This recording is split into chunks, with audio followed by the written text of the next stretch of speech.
नमस्कार दोस्तों, बहुत बहुत स्वागत है। कैसे हैं आप लोग? आई होप आप लोग ठीक होंगे, स्वस्थ होंगे और मस्त होंगे।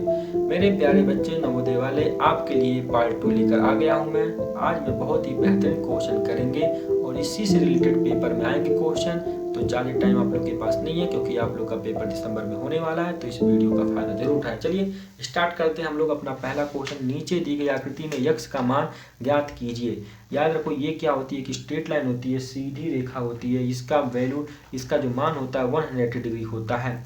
तो हम इसका क्या निकालना है? यक्स का मान निकालना। तो देखो, ये यक्स प्लस 50 प्लस इसको ऐड कर लो। देखो यक्स लिखो प्लस क्या लिखो, 50 लिखो। ठीक, अब क्या लिखोगे? प्लस 2x माइनस 20 किसके बराबर होगा? 180। क्यों? क्योंकि एक सीधी रेखा है, इस पर दो एंगल बने हुए हैं। ठीक है, अब देखो एक काम करते हैं, यक्स और 2x क्या हो जाएगा ये बेटा? ये 3x हो जाएगा। ठीक, 50 में से 20 घटा दोगे कितना हो जाएगा? ये कितना हो जाएगा? ये 50 में से 20 घटा दोगे ये 30 हो जाएगा। ओके सर, समझ में आ गया। 180 हो जाएगा। 3x को ऐसे ही रहने दो, 180 प्लस का 30 है उधर भेजो, 30 हो जाएगा। माइनस का 3x बराबर 180 में से 30 घटाओगे 150 हो जाएगा। अब देखो x को इधर ही रहने दो, 150। ये मल्टीप्लाई में है 3, तो इसको क्या करेंगे? उधर भेजेंगे, उधर जाएगा, कहेगा मैं जा रहा हूँ, तो मल्टीप्लाई में था, ये नीचे डिवाइड हो जाएगा। इसको काट दो, 3 5 15, 3 0 जा 0, यानी यक्स की वैल्यू कितनी आ गई? 50 आ गई। क्या यही वैल्यू थी यक्स की? तो यक्स की वैल्यू कितनी आएगी बेटा? ये 50 हो जाएगी। चीज़ें समझ में आ गई? ऐसे ही क्वेश्चन आएंगे, ध्यान से देखो, एक एक स्टेप को सीखो, तभी इसका फायदा मिलेगा, वरना फिर ऐसे ही होने वाला, उड़ने वाला है। ठीक है, चलो नेक्स्ट क्वेश्चन की तरफ चले। नेक्स्ट क्वेश्चन क्या कह रहा है? एक त्रिभुज का क्षेत्रफल क्या होगा जिसका आधार 12 सेंटीमीटर था, ऊंचाई आधार की दोगुनी है। क्या कह रहा है बेटा? जो आधार है उसकी दोगुनी है। मैं क्वेश्चन को इधर ही बता देता हूँ कैसे इसको सॉल्व करेंगे। कह रहा है एक त्रिभुज का क्षेत्रफल, एक सेकेंड बस रुक जाओ, हाँ अब समझ में आएगा। एक त्रिभुज का क्षेत्रफल क्या होगा जिसका आधार 12 सेंटीमीटर है। आधार क्या होता है आपको अच्छे तरीके से पता होगा क्या होता है।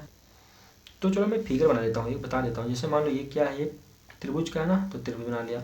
इसका जो ये आधार है, आधार कह रहा है कि त्रिभुज का क्षेत्रफल होगा जिसका आधार ये जो 12 सेंटीमीटर है।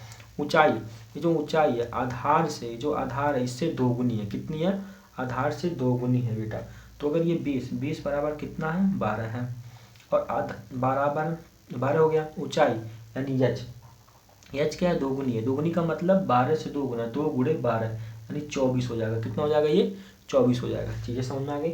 24 सेंटीमीटर हो जाएगा। अब हमसे क्या पूछा है? ऊंचाई आधार दोगुनी हो जाएगी, तो एक त्रिभुज का क्षेत्रफल क्या होगा? त्रिभुज का क्षेत्रफल पूछा है, तो याद करो क्षेत्रफल, त्रिभुज का क्षेत्रफल बराबर क्या होता है? 1/2 गुणे बेस गुणे हाइट, 1/2 आधार गुणे ऊंचाई। 1/2 रहने दो, बेस कितना है? 12 है, लिख दो। ऊंचाई कितना आया? 24 आ गया है। 2 छक 12 यानी 24 मल्टीप्लाई 6 कर दो, कितना हो जाएगा? ध्यान से देखो, 6 चौक 24 के 4, 2 कैरी दे दो, 6 दूनी 12, 2 14, कितना हो जाएगा? 144 हो जाएगा। कितना हो जाएगा? 144 इसका आंसर हो जाएगा। ये समझ में आ रही है बेटा? हाँ जी, तो अगला क्वेश्चन क्या करें? सबसे बड़ी 6 अंकीय संख्या और सबसे बड़ी 5 अंकीय संख्या के बीच का अंतर क्या होगा? मैंने पिछले भी वीडियो में आपको अंतर के बारे में बताया था कि जहाँ अंतर है वहाँ माइनस करना होता है। 6 अंकों की सबसे बड़ी संख्या क्या है ना, तो आपको पता होना चाहिए 6 अंक यानी 6 बार 9, 2 3 4 5 6। सबसे बड़ी 5 अंक लिखना है तो 5 लिख दो, 1 2 3 4 5। यही कहा है, इनका अंतर का यानी माइनस कर दो। माइनस करने तो आता ही होगा या नहीं आता है? छोटे बच्चे हो गया। चलो ध्यान दो, 9 में से 9 जाएगा 0, 9 में से 9 जाएगा 0, 9 में से 9 जाएगा 0, 9 में से 9 जाएगा 0, 9 में से 9 जाएगा 0, और ये कितना हो जाएगा बेटा? ये 9 हो जाएगा। तो ये होगा इसका आंसर। आई होप आपको ये वीडियो अभी तो समझ में आ रही होगी। नेक्स्ट क्वेश्चन की तरफ चले। चलो आ जाओ बेटा, आ जाओ आराम से। क्वेश्चन नंबर 4 क्या कह रहा है? 15 माइनस 15 डिवाइड बाई 15 मल्टीप्लाई 6। देख लो क्वेश्चन सर कौन सा बता रहे हैं। यहाँ देखो 6 बराबर क्या? यक्स है, तो कह रहा है यक्स की वैल्यू निकालो। निकाल लो यक्स की वैल्यू, कैसे करेंगे? चलो 15 लिखो माइनस, फिर से देखो बेटा क्वेश्चन देख लो। 15 माइनस 15 डिवाइड बाई 15 गुणे 6 बराबर x है, तो x की वैल्यू निकालो। निकालते हैं। सर चिल्लाते क्यों हैं, निकाल तो रहे हैं। देखो 15 हो गया, अब इसको डिवाइड करो। 15 में से 15 को डिवाइड करेंगे तो कितना हो जाएगा बेटा, 1 हो जाएगा। 15 का नाम 15 तो 1 हो जाएगा, मल्टीप्लाई बाई 6 बराबर कितना हो जाएगा, x हो जाएगा। 15 लिखो माइनस 6 का नाम 6, 15 में से 6 जाएगा कितना हो जाएगा, 9, यानी x की वैल्यू कितनी आ गई, 9 यानी 9 आ गई। चीज़ें समझ में आ रही है। अब देखो अगला क्वेश्चन देखो, क्वेश्चन नंबर 5वां क्या कह रहा है, पढ़ो एक बार। 45, 60 और 75 की महत्तम समापवर्तक और लघुत्तम समापवर्तक का योग क्या होगा, यानी एचसीएफ एंड एलसीएफ का योग पूछ रहा है। तो सबसे पहले किसका पूछा है, 45, 60 और 75 क्या हम लोग निकाल लेते हैं एलसीएम। तो ये देखो अभी ये 0 है तो 2 से होगा, 45 लिखो, 2 3 अच्छा 2 0, 75 अभी भी 2 से होगा, 2 1 2 2 5 10, 75 अब किससे होगा, 3 से होगा, 3 1 3 5 15, 3 5 15, 3 6 3 5 15, 5 अभी भी 3 से होगा, 3 5 15, 5 25 अब 5 से होगा, 5 1 5, 5 1 5, 5 25 अभी 5 से होगा, 1 1 1। अब देखो इनका मल्टीप्लाई करा लेते हैं। कैसे होगा मल्टीप्लाई, 2 दूनी 4, 4 3 12, 12 दूना 12 3 कितना होगा 36, 36 पंजे 36 पंजे 36 पंजे कर लो कितना हो जाएगा 180, कितना हो जाएगा ये 180 हो जाएगा।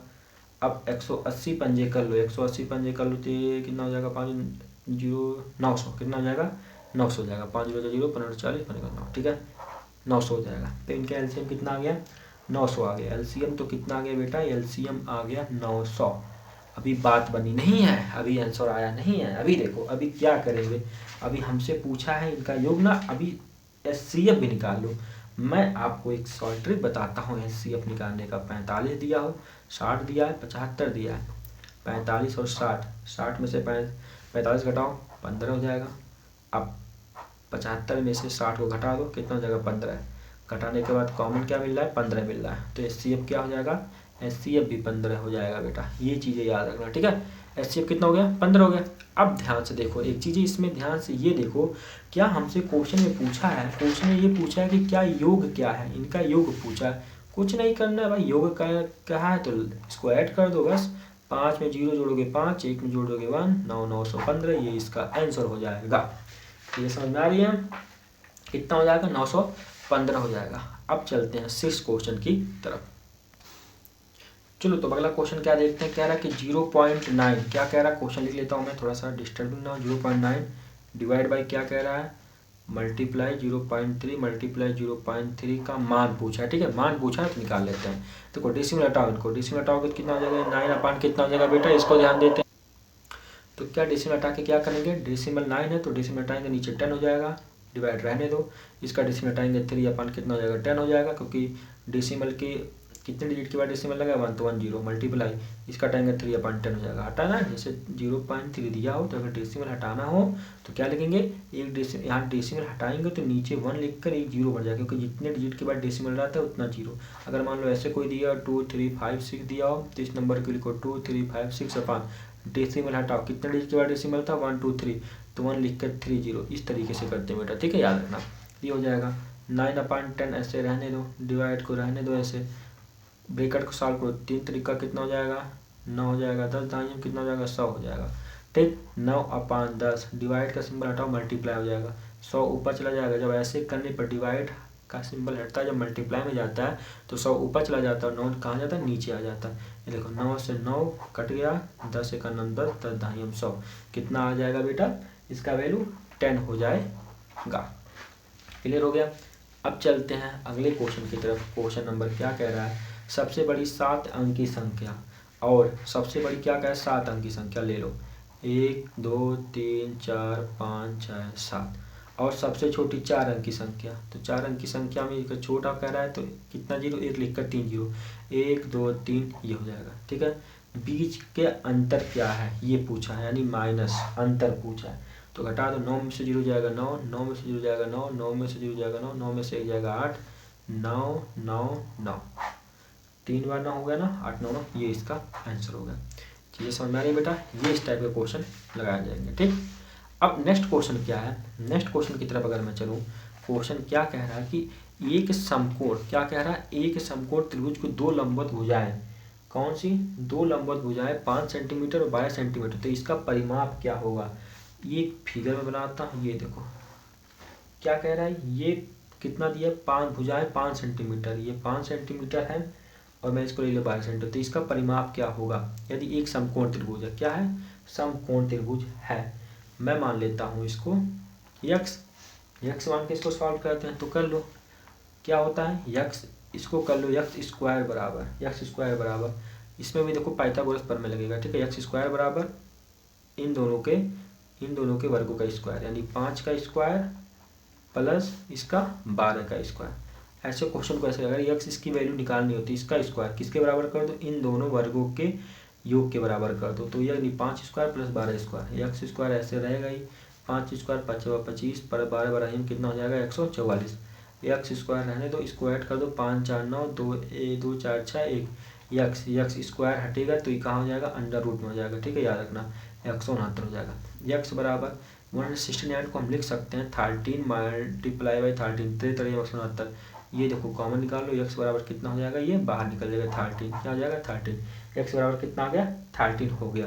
हमसे क्वेश्चन में क्या पूछा, इसका परिमाप क्या हो गया, यानी यक्स बराबर तो 13 आ गया, ये हमें पता चल गया, लेकिन अभी क्वेश्चन हमारा आंसर नहीं खत्म नहीं होता है, अभी हमसे इसमें पूछ रहा है बेटा इसका परिमाप क्या है, परिमाप पूछ रहा है, तो याद रखना परिमाप अगर इसकी निकालनी हो तो तीनों साइडों को सम कर दो, क्या कर दो, सम कर दो, 5,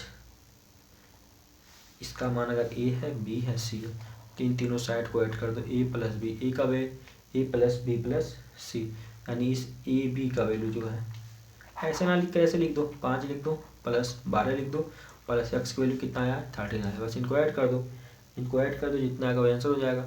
तो 12 5 17 कितना हो जाएगा 17 प्लस 13, 7 3 10 के 0 2 1 1 1 2 3 कितना हो जाएगा, इनका परिमाप क्या हो जाएगा 30 हो जाएगा, ठीक है, ये समझ में आ गई।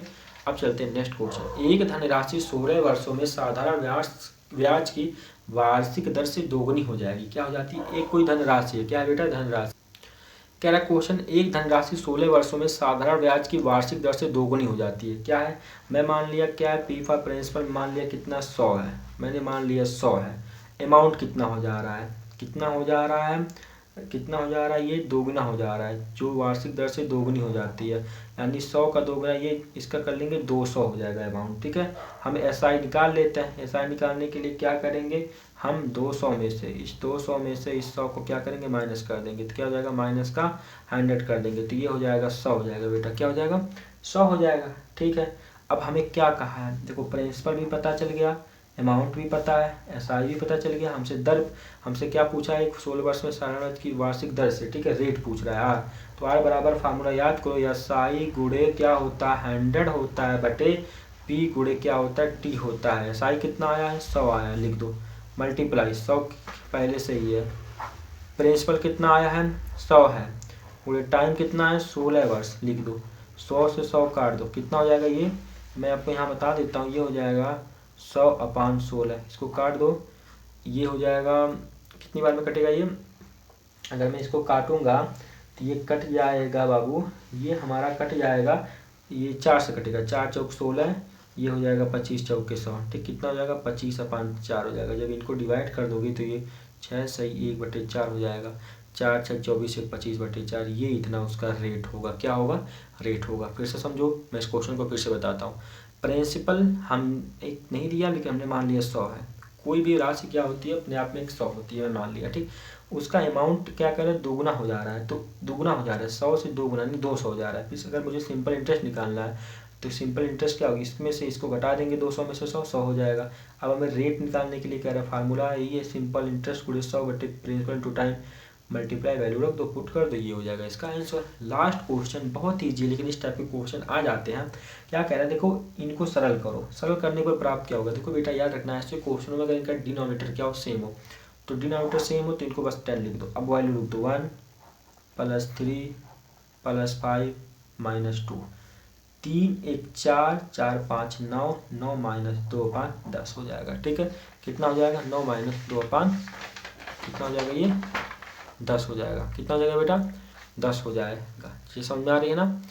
अब देखो 9 में से 2 जाएगा 7, 7/10 ये इसका आंसर होता। तो ये रहा आज की पूरी क्लास बेटा। आई होप आपको ये चीज़ें समझ में आई होंगी। बहुत ही बेहतरीन तरीके से हमने क्लास को ख़त्म किया और इसी तरीके से मैं क्वेश्चन को लाता रहूँगा, आपका प्रैक्टिस कराता रहूँगा। आप लोग कमेंट बताइए कि और भी क्वेश्चन प्रैक्टिस करानी है तो ज़रूर कमेंट में बताइए, और वीडियो कैसा लग रहा है ये भी कमेंट करके बताएं और लाइक ज़रूर करें।